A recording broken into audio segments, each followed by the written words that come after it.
Hello everyone and welcome back to Pokémon FireRed. So, before we do anything, let's just enter this grassy patch a bit. Look for wild Pokémon. Look, it's a Rattata, or Rattata, or whatever. And oh my god, is that really level 49? Yes it is! Well hey! Ah, we got quick attacked. Let's twister it to death.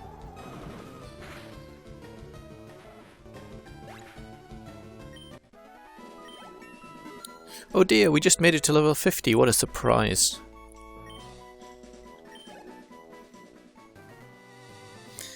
So yeah, I said it would evolve at 50. I was wrong on that. I think it might be level 60 where it evolves, but yeah, anyway, everything else has been leveled up to 50 as well. And because I didn't feel like doing even more leveling, I am just going to push it to evolve using rare candies.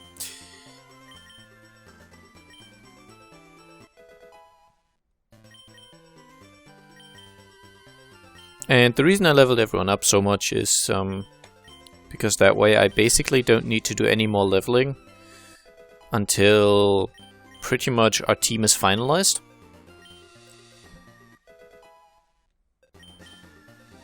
Ah, there we go. It's level 55. I knew it wasn't 50. I had 60 in mind, but anyway.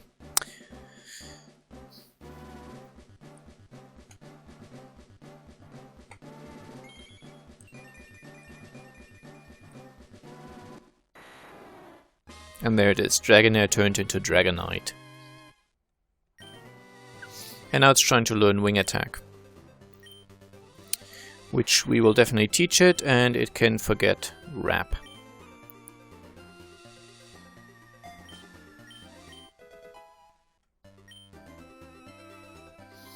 Okay.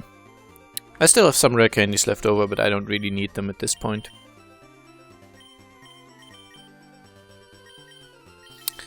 So now, with the exception of Pidgeot, which is going to be exchanged for Articuno eventually, that's our team pretty much finalized, and it's now time to explore a little bit.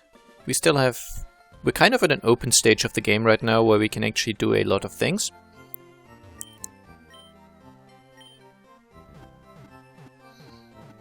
And the first thing I would like to do is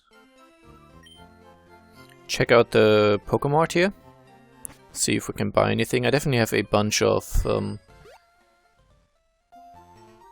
stuff I can sell. Let's go here. But we won't be dealing with this town proper just yet. I think the Pokemart's right over here. So we have the Safari Zone here where we could farm for some rare Pokemon and all that. But yeah, that'll have to wait. As you can see, I have a bunch of PP ups as well. And apparently I can I sell berries? Because I have a ton of them. Nah, well, 10 Pokebucks each, that's barely worth it. Okay, so I can buy Ultra Balls here, that's pretty good. I'm just going to buy 20, that should be fine for the moment. Maybe some full heal, just because I can.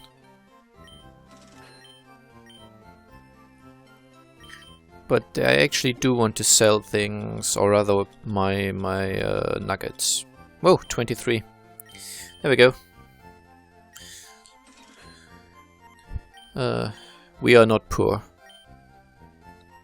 I obviously used my Meowth trick for leveling again. And I think I quote-unquote discovered that trick when I was playing, I think, Sapphire. So I obviously I'm not the first one to have used that trick, so I didn't discover it in any real sense. I just I discovered it for myself. I'm the fishing guru's older brother. I simply love fishing. Well, so do I. I think he will give me the super rod, or just the good rod. Fair enough.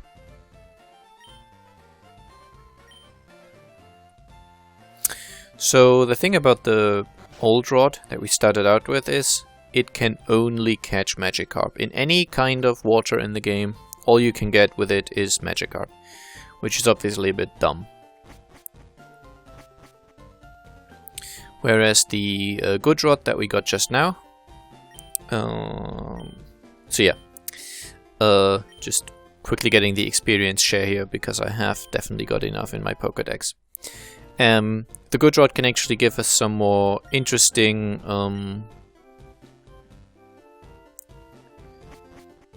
what's its face? Some more interesting Pokemon. You could probably get Goldeen and Shelder, and I don't know the exact ones that you can get from each place, but yeah, you definitely have a lot more Pokemon at your disposal with that rod. Not that I really need any of them, but the possibility is there. I should mention that I leveled up Alakazam and Gengar in the Poké Tower with all the ghosts, which is very, very slow because they don't give you much experience. They are at most level 20 and I was getting to level 50, so you can imagine I had to kill a few of them. The reason I did that is that defeating all the ghosts in there, at least all the Ghastlies and Haunters, this does not apply to the Cubone, but it's quite rare, they give you effort values to your special attack. Don't want to get into too much detail, but what it means is if you fight a lot of Ghastlies and Haunters to level up, your Pokemon will get good special attack. And so, if I look at the summary of Alakazam here, he has 147 special attack and 158 speed. If you level in the place where I got my Dragonite to level 50, there's a bunch of Pokemon there which will increase your speed, so that's why there's a lot of speed here. And the special attack at 147 comes from the Poké Tower. And Gengar doesn't have as much speed. It's a real pain leveling him up here, because there are no Pokemon which don't have the normal type, so they're all normal, at least normal flying or just normal. So none of them are affected by ghost moves, which is a major pain, which is why I actually had to go elsewhere, so I went to the Poké Tower. So he has a bunch of special attack as well, even more than Alakazam at this point, but he's slower. And his other values are also fairly poor. But then he is specialized, and he now knows Shadow Punch, which is a well, it's guaranteed to hit. He also knows Shadow Ball, which is more powerful, and it has good accuracy. Still has Hypnosis, 60% accuracy on that, and Hypnosis is there in order to be able to trigger Dream Eater.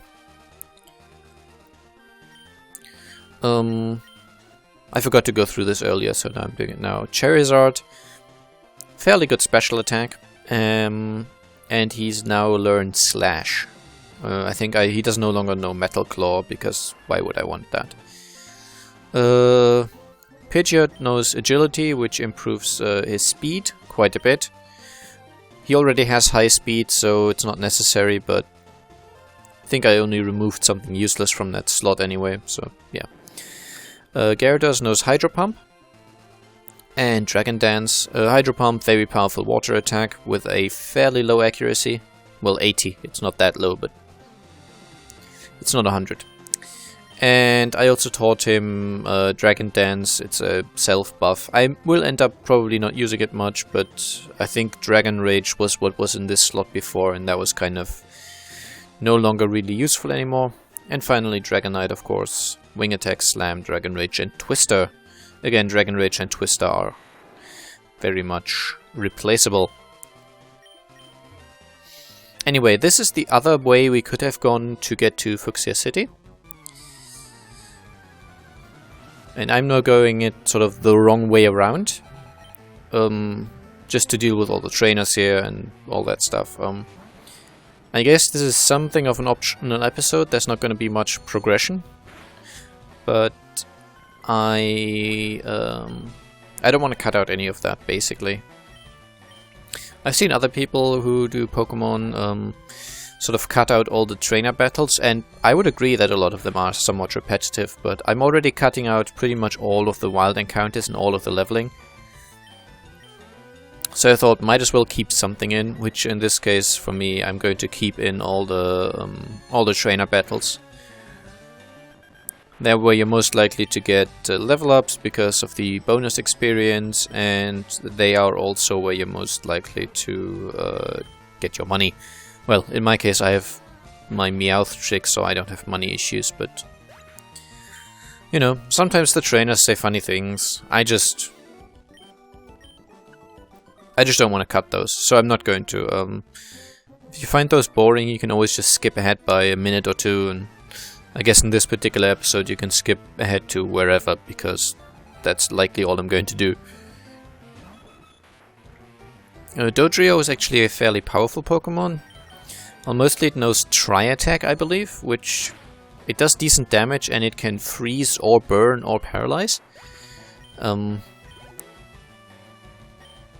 So yeah, do not underestimate them, they can actually be really annoying.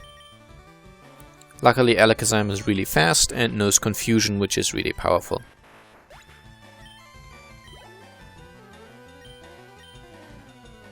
The slight annoyance is that I still can't use Gengar here, because even though Doduo is a flying type, it's also flying normal.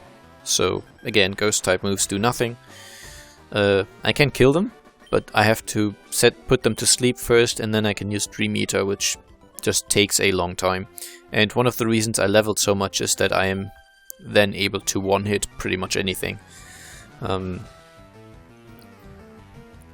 This makes the trainer fights go a little faster, and it means I don't have to worry about really difficult fights. Though, as we'll approach the sort of final stages of the game, where the enemies will hit level 70 plus, I guess I'll just change over to Gengar.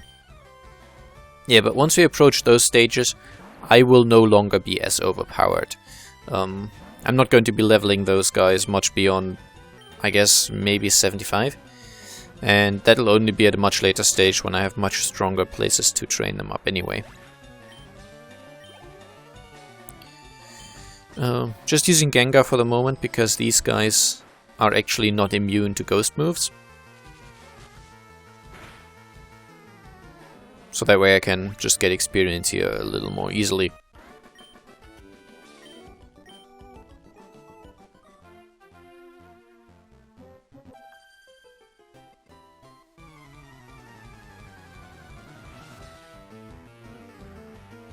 Going this way, when going to Fuchsia City from above, I think it's a little...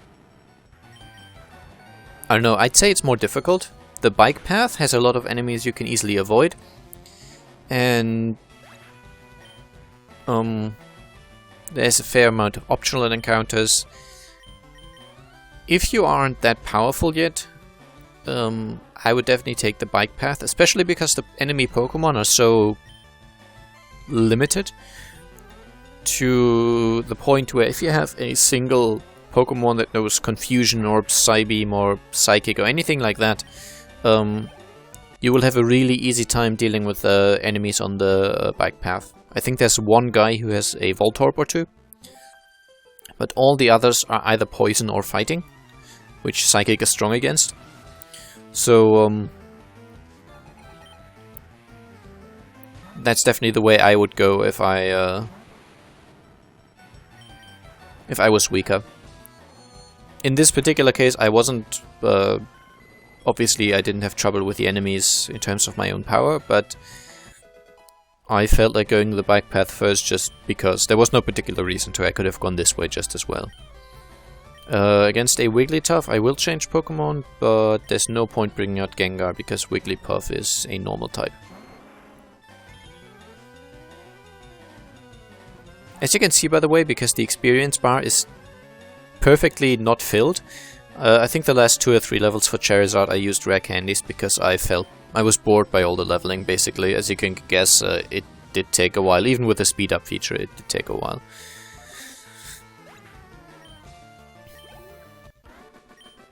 So you can tell that quite easily. I found that funny. I saw a different LP of, I think, Pokemon Leaf Green. And the person doing it kept saying that she had leveled up off camera. And it would always be a lot of levels. I guess it's a lot of levels in my case, but it was even more in her case, basically. And she always said she did it in combat, but you could just tell from her experience being cut off precisely at the level up point. So as you can see, like below my my experience bar, it's just filling up slowly, and they were always not filled up at all. Why am I even not changing Pokemon? I don't know why. So it was pretty obvious that she just game sharked in 99 rare candies and used those to level up. Or something along those lines anyway. And I just found that funny because there's really no reason not to just say so. I mean, I'm kind of using a fairly cheaty technique with the Meowth, but there's no shame in that. You might as well say, here, this is the trick I'm using to level up, because it's a lot easier and faster this way. And it is. I would not want to level to 50 without that. Having all those rare candies on occasion is just... it's just a huge peace of mind, I guess. So, I don't know. I guess you could say it's somewhat cheap, but at least I'm being honest about it and admitting to it, which I don't see the problem. If I did ever cheat or use Game Shark or anything like that to just hack in stuff, I would tell you as well. There's no reason not to. For example, if I was going for a sort of Pokédex completion, there are a lot of Pokemon which you cannot get without cheating. Each edition has kind of improved or increased, not improved. Improved is definitely the wrong word there. It's increased the amount of Pokemon you can only get from special events and special promotions, and on occasion even only from special regions. So I think the original games had one event Pokemon, which was Mew, and I believe you could only get that in Japan, legitimately, from some sort of Nintendo tour thing they did. I'm not 100% on that, I might be wrong, but at least all the other Pokemon, if you had both Red and Blue editions, you could get every other Pokemon, because they would all be available as wild Pokemon, or some of them you could only get from trading with NPCs, but that's fine. And if you had sort of a friend who had the other edition, then you could trade around, and basically you could complete your Pokédex almost. You could get 150 Pokemon. And there was a trick you could use to get Mew, which obviously when we were young we didn't understand why it worked. We knew how to do it though. So I know back when we played with those huge grey bricks of Game Boys, I think I had the red edition and my friend had the blue edition. I don't know, might have been the other way around anyway, but we decided, you know, it would be so cool to have the Pokédex completed. We actually did think it was cool. Kids, eh? I think there isn't much up here. Just some trainers. I'll fight them on the way back. Apparently not. So yeah, we decided we really want to complete the Pokédex for once. Because it had never really worked out when playing alone, and we were definitely not above using tricks. We also used the missing no glitch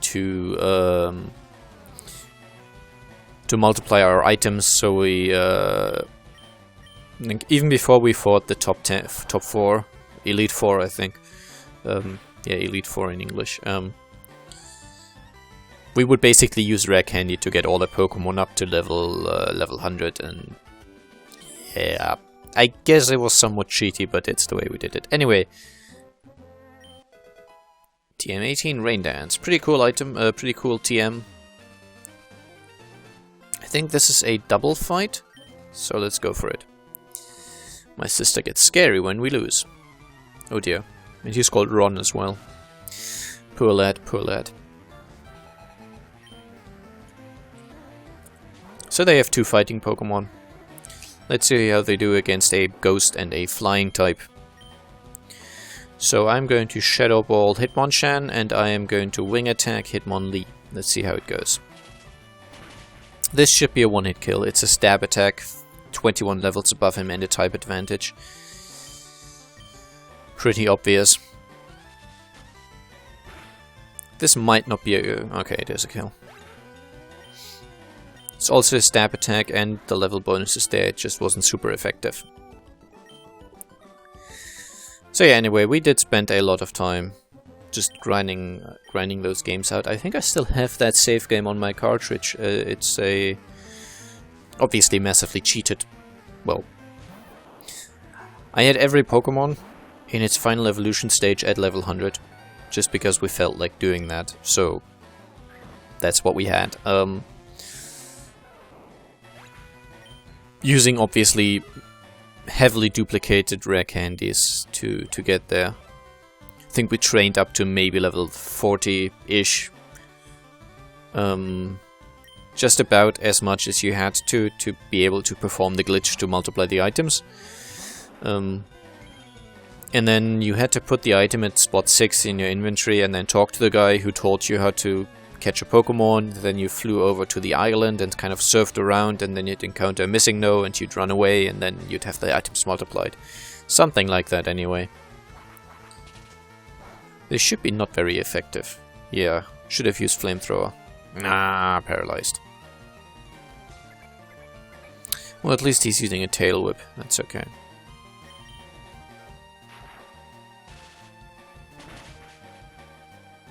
Okay. Ah, I'm paralyzed. Darn.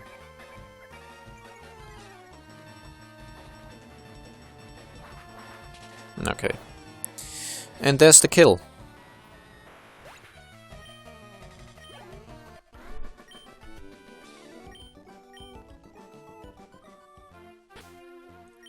The obvious advantage, or one of the advantages to my leveling trick, is that I have a lot of status of the status effect removing berries now. And apparently they're stacked to over 100. I thought 100 or 99 was the limit, but as you can see, it definitely isn't. So, since I have the time, I can now also use these 10 hit point berries to heal my Pokemon a little, just because. It's nice that they gave you this option to get berries, because as opposed to the other games where berries were used, there are no trees around here. Well, there are trees, but no berry trees. So no apricot trees and all that stuff, which was included in the in Silver and Gold, and I think Ruby and Sapphire had them. And anything after that, if the game included berries, there would sometimes be trees. Or the I think Diamond and Pearl had the system where you could plant the berries and they would slowly grow from the ground and all that. Let's wing attack that, and let's fly that.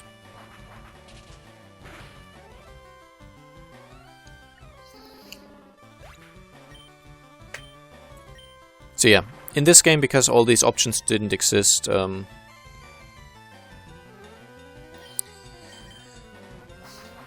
they gave you some berries, as I've shown you, from those dark patches of grass, which I'm not paying attention to them, so I'm going to walk past pretty much all of them, likely. But I think stuff like this is where you find berries. In this case, a pinup berry. Are you a trainer? Yes, you are. Just not a very aggressive one. He doesn't appear to have much of an aggro range, I guess. But yeah, you can get a lot of berries from Meowth, from the pickup ability. There might be other Pokemon which have that ability in this edition, but Meowth is the easiest and earliest one you can get. I know that.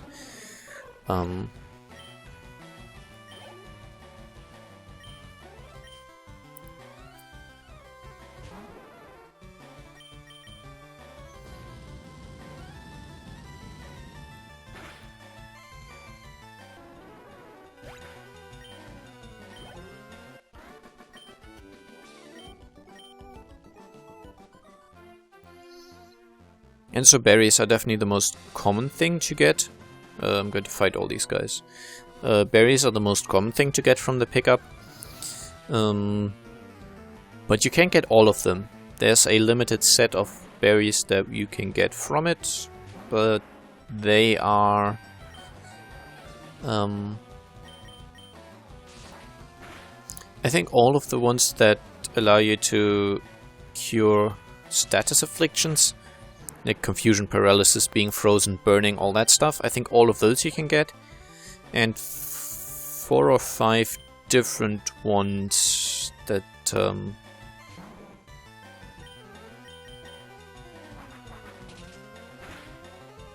yeah, I don't know exactly how many, but you can get some ones that don't actually have an effect by themselves, that can only be grounded to medicine.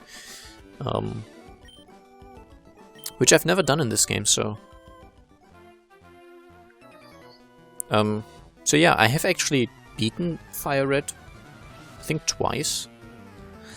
But never quite beaten, so I've only done the Elite Four once. And after that there's a bit of a sort of post-game, which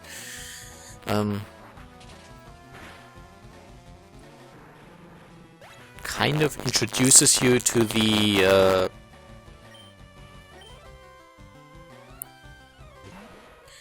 extended Pokédex.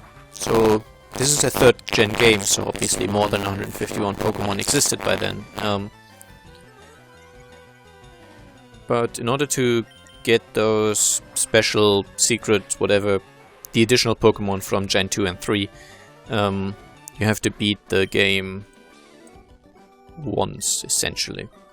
You have to beat the Elite Four and then you unlock, I guess, the rest. Hey you!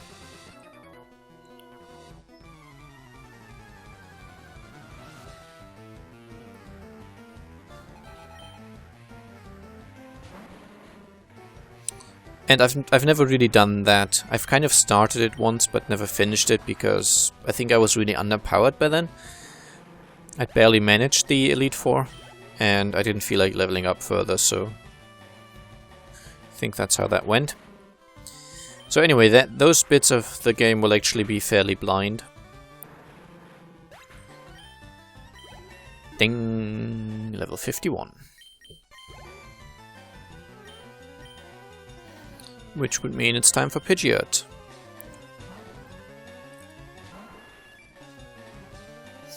I think it doesn't look as cool in combat as Pidgeotto. Like, the sprite doesn't look as cool. But it's definitely more powerful.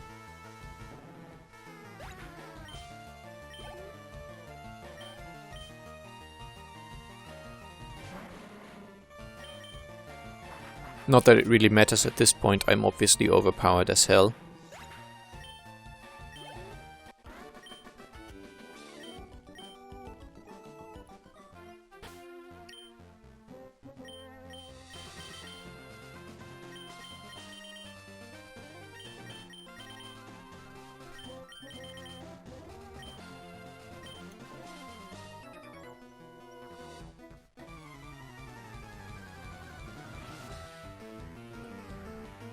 So yeah, I can completely understand if you find this boring.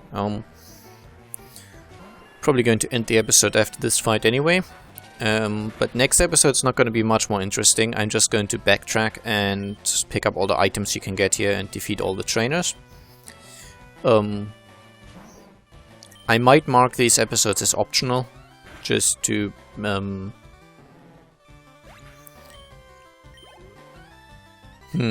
just to make sure that those that aren't interested in it can skip it. I think story progression won't happen until sort of the episode after, basically. So not this one, not the next one. The one after that I will probably be doing some more story content. Believe there's nothing up there, so let's just cut this tree.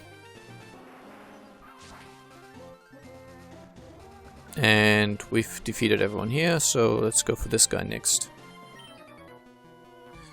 Have you heard the legend of the winged mirage?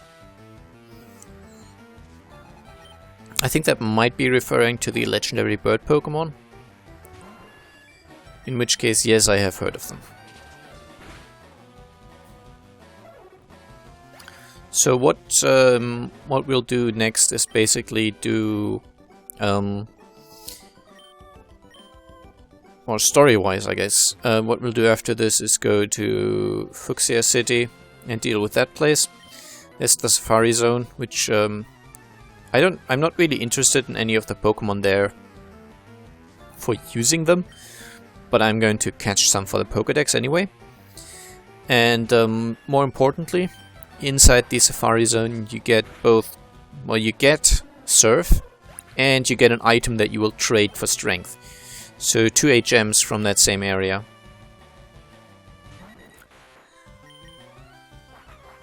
And once you've got those, and I believe you also need to defeat the gym leader there, this will just unlock pretty much all of the rest of the game, because you will then have all the let's just use Fly. You then have all of the HM moves, which means you can Surf and you can use Strength and you can Fly. Most importantly, Surf and Strength allow you to access areas that you couldn't otherwise. So using Surf, you are able to get 2 of the legendary bird Pokemon in 2 areas that are otherwise inaccessible.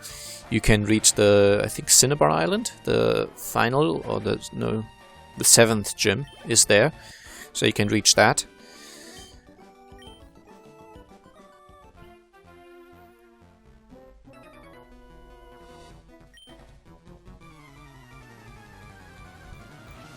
And you just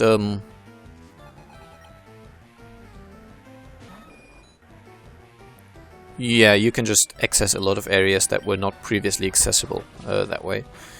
So that's cool, and that's why that's going to be the next step.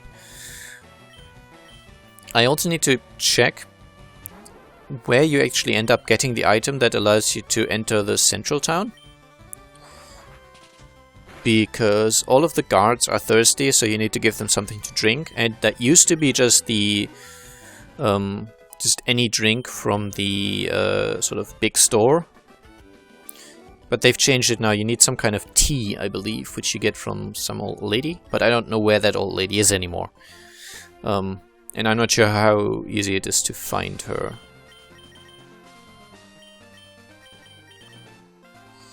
They might have hidden her somewhat well. Okay, Gyarados next. So in this maze, I know there's a hidden item somewhere, but I think it's just below me here in that section.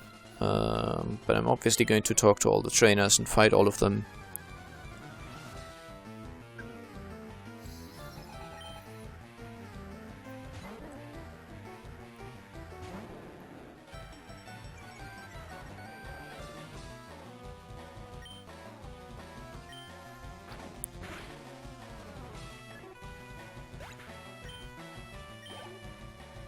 Okay, and I actually thought I was going to end the episode earlier, but I wasn't quite at half an hour, so I thought, hey, let's just keep going a little bit. So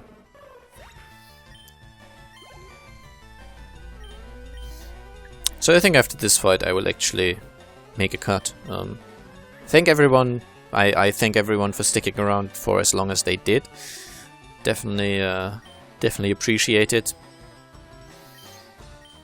But I know you, yes you, I'm looking at you. I know you just strolled to the end to see if anything interesting happens. Shame on you. You should have watched it all. Yes, you. You know who you are. Jeremy. Anyway. To anyone who isn't Jeremy, thank you for sticking around. I hope you enjoyed the episode, and I'll see you again soon. Bye bye.